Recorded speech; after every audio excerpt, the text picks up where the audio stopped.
কাছাড় পুলিশের বিরাট সাফল্য। কাছাড় জেলার 4টি জায়গায় পৃথক পৃথক অভিযান চালিয়ে 9 জন ড্রাগস পাচারকারীকে গ্রেপ্তার করল কাছাড় পুলিশ। কাছাড় জেলা পুলিশের বৃহৎ অভিযানে জেলার 4টি জায়গায় পৃথক পৃথকভাবে অভিযান চালিয়ে 416 গ্রাম সন্দেহভাজন হেরোইন সহ 9 জন পাচারকারীকে আটক করল কাছাড় পুলিশ। সোমবার পুলিশ সুপার কার্যালয়ে আয়োজিত এক সাংবাদিক সম্মেলনে পুলিশ সুপার নোমাল মাহাত্তা জানান, মুখ্যমন্ত্রী ডক্টর হিমন্ত বিশ্ব শর্মার নির্দেশে জেলায় ড্রাগস বিরোধী অভিযান অব্যাহত রেখেছে জেলা পুলিশ। রবিবার জেলার সোনাই, কানাই, সৈয়দপুর ও শিলচর সদর এলাকায় অভিযান চালিয়ে 2 কোটি টাকার হেরোইন উদ্ধার করার পাশাপাশি দিলওয়ার হোসেন, কমরুল ইসলাম, মকবুল হোসেন, জামাল উদ্দিন, অমরদীপ সাহা, প্রসেনজিৎ দেবনাথ, শিমচিন লেখেও থ্যাঙ্গঠিনাল ও সুসেন দাস নামের 9 জন ড্রাগস পাচারকারীকে গ্রেপ্তার করে পুলিশ জিজ্ঞাসাবাদ চালাচ্ছে। আসাম সহ বরাককে নেশামুক্ত করতে অভিযান অব্যাহত থাকবে বলে জানিয়েছেন পুলিশ সুপার। ড্রাগস বা নিচাযুক্ত সামগ্ৰীৰ সৰবৰাহৰ বিৰুদ্ধে আমাৰ অভিযান অব্যাহত আছে আৰু এই অভিযান কাছাৰ জিলাৰ ট্ৰেনজিট পইণ্ট হিচাপে যিবিলাক সৰবৰাহকাৰী, অবৈধ সৰবৰাহকাৰী ব্যৱহাৰ কৰি আছে তেওঁলোকক আমি একেৰাহে আমি ধৰিবৰ কাৰণে আমি সদায় চেষ্টা কৰি আছোঁ।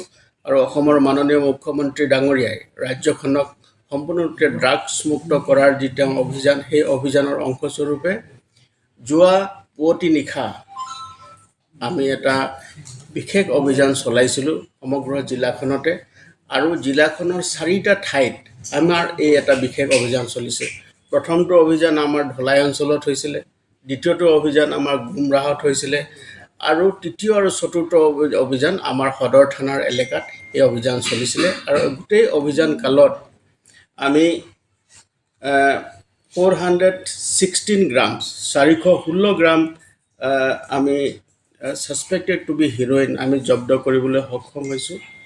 আৰু এই গোটেইকেইটা অভিযানত আমি কেইবাজন ব্যক্তি, আমি প্ৰায় 9 গৰাকী ব্যক্তি আমি অবৈধ ড্ৰাগছৰ সৰবৰাহকাৰী আমি ধৰিবলৈ সক্ষম হ'লোঁ। তাৰে প্ৰথম অভিযানটো আমাৰ ধলাই অঞ্চলত চলিছিলে। সেই অভিযানত আমাৰ মকবুল হুছেইন আৰু জামাল উদ্দিন বুলি 2জন ব্যক্তি, আমি সোনাই অঞ্চলৰ ব্যক্তি, তেওঁলোকক আমি ধৰিবলৈ সক্ষম হ'লোঁ। আৰু তেওঁলোকৰ পৰা আমি 6টা চাবোনৰ বাকচত ছাছপেক্টেড টু বি হিৰ'ইনছ আমি জব্দ কৰিলোঁ।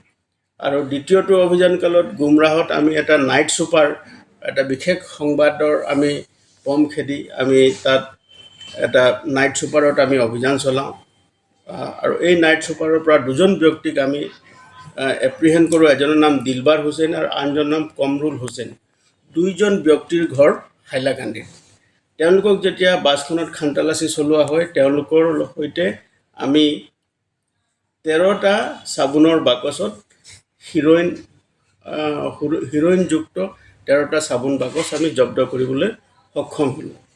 আৰু তাৰ লগতে আমি শিলচৰৰ সৈয়দপুৰ অঞ্চলত আমাৰ এটা বিশেষ অভিযান চলিছিলে। আৰু সেই অভিযান কালত আমি 16টা চব কেছেছ, 16টা চাবোনৰ বাকচত আমি ছাছপেক্টেড টু বি হিৰ'ইনছ আমি জব্দ কৰিবলৈ সক্ষম হ'লোঁ। আৰু তাৰ লগতে শিলচৰৰ আন এটা আমাৰ বিশেষ অভিযান চলিছিলে। আৰু এই অভিযান কালত আমি 44 নম্বৰ 44টা মানে সৰু সৰু চাবোনৰ কণ্টেইনাৰ ভায়েল আমি জব্দ কৰিবলৈ সক্ষম হৈছিলোঁ। আৰু তাৰ লগতে আমি 5জন ব্যক্তিক আমি ইয়াত এপ্ৰিহেণ্ড কৰিবলৈ সক্ষম হ'লোঁ। আৰু সৰ্বমুঠ আৰু 9জন ব্যক্তিক আমি এৰেষ্ট কৰিলোঁ। আৰু যিখিনি পৰিমাণৰ আমি ড্ৰাগছ আমি জব্দ কৰিবলৈ সক্ষম হ'লোঁ, তাৰ পৰিমাণ হ'ল 416 গ্ৰাম ড্ৰাগছ। আৰু তাৰ আনুমানিক যি বজাৰ মূল্য, চোৰাং বজাৰত যি বজাৰ মূল্য হ'ব, ই প্ৰায় 2 কোটি টকা। আৰু গোটেই সামগ্ৰীখিনি আমি আমাৰ যি নিয়মানুসাৰে যিখিনি আমি তাক চিজ কৰিব লাগে, সেইখিনি আমি জব্দ কৰিছোঁ।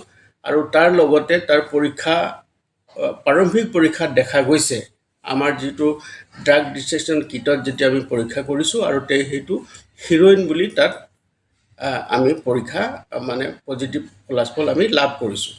গতিকে আমি তাৰ পৰৱৰ্তী কালত যিখিনি অনুসন্ধান কৰিব লাগে তাৰ কাৰণে আমি তৎপৰ হৈ আছোঁ আৰু প্ৰাৰম্ভিক যি আমাৰ তদন্ত চলিছে আৰু প্ৰাৰম্ভিক তদন্ত কালত দেখা গৈছে যে এই সামগ্ৰীখিনি চুবুৰীয়া ৰাজ্যৰ পৰা আমাৰ ইয়াত লোকেল কনজামশ্যনৰ কাৰণে আহিছিলে আৰু স্থানীয় মানুহে এই সীমামূৰীয়া অঞ্চলত তেওঁলোকে এই যি সামগ্ৰী আছে সেইবিলাকক বিক্ৰী কৰাৰ তেওঁলোকে যো-জা চলাইছিলে। গতিকে এই অভিযান কালত আমি গোটেই কেইজন ব্যক্তিক 9জন ব্যক্তিকটো আমি বৰ্তমান কাষ্টডিত ৰাখিছোঁ, তেওঁলোক সোধপোছ কৰি আছোঁ আৰু তেওঁলোকৰ পৰা অধিক তথ্য লাভৰ কাৰণে আমি তৎপৰ হৈ আছোঁ। আৰু ঘটনা এই যি আমি অভিযান আমাৰ যি চলি আছে এই অভিযান কালত যিবিলাক তথ্য আমি লাভ কৰিছোঁ, আমি চুবুৰীয়া ৰাজ্যৰ লগতো আমি যোগাযোগত আছোঁ যে তেওঁলোকৰ লগত সম্পৰ্কত থকা আন যি ব্যক্তি আছে তেওঁলোককো যাতে আমি শীঘ্ৰে কৰায়ত্ব কৰি তেওঁলোকৰ বিৰুদ্ধে কঠোৰতম আইনগত ব্যৱস্থা ল'ব পাৰোঁ তাৰ কাৰণে আমি তৎপৰ হৈ আছোঁ।